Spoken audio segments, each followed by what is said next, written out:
মানে 11 বছর থেকে 80 বছর পর্যন্ত আছি। কি করবো, মানে অভাবিত সংসার। এই জন্য 2 আনা 1 আনা কালি করছি, আর ওখানে করে 30টা কালি। স্বাধীনতার আগে পরে মিলিয়ে দীর্ঘ 70 বছর যাবৎ একই জায়গায় জুতো সেলাই ও পলিশের কাজে নিয়োজিত আছেন ধীরেন্দ্রের বয়স এখন 80-এরও বেশি। কাজে হাতেখড়ি হয়েছিল মাত্র 11 বছর বয়সে। তখন জুতো পালিশ করতে নিতেন 1 আনা 2 আনা। কালের ব্যবধানে তা আজ বেড়ে হয়েছে 30 টাকা, কখনো 40 টাকা। স্বাধীনতার আগের পল্টন আর এখনকার পল্টন পরিবর্তিত হয়েছে অনেক কিছু। গড়ে উঠেছে বড় বড় অট্টালিকা, ব্যবসায়িক প্রতিষ্ঠান। বান্ডেল থাকলে প্রতি সেনমানিতে টাকা বাঁচবে। বিকাশ সেনমানি বান্ডেল কিনে জিতুন প্রতি লেনদেনে। কিন্তু পরিবর্তন আসেনি ধীরেন্দ্রের পেশায়। আজও তিনি একই জায়গায় বসে করে যাচ্ছেন নিজের কাজটা।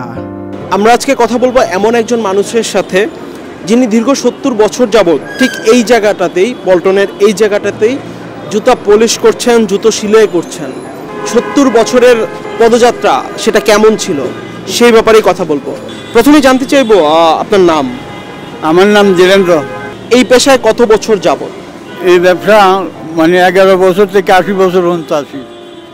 এই দীর্ঘ 70 বছরের পথ চলা। পল্টনে ঠিক এই জায়গাটাতেই কি আপনি 70 বছর? মেট্রোপলিটনের সামনে। কিভাবে শুরু, এই কাজে আসা কিভাবে, যদি একটু বলতেন।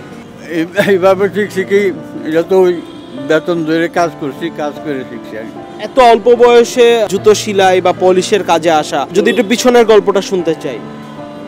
কি করবো, মানে অভাবিত সংসার, এইভাবে চলে দিনকাল কাটাচ্ছে। আপনি তো স্বাধীনতার আগে থেকেই এই জায়গাটাতে জুতো পলিশ করছেন। ওই সময় আসলে কত টাকা দিয়ে জুতো পলিশ করা শুরু করেছিলেন একটু যদি জানতাম। এই জন্য 2 আনা 1 আনা কালি করছি, আর ওখানে করে 30টা কালি। অনেক এই দিনকার ওখানে পাইছে। ব্যবসা কি করে যখন ওইবার এটা করতেই হবে, এটা নিন্দা করলে কোনো কাম হইব না। দিন শেষে 400-500 টাকা পাই, আর ডাইল ভাত খায় কোনো রকম দিন কাটাই।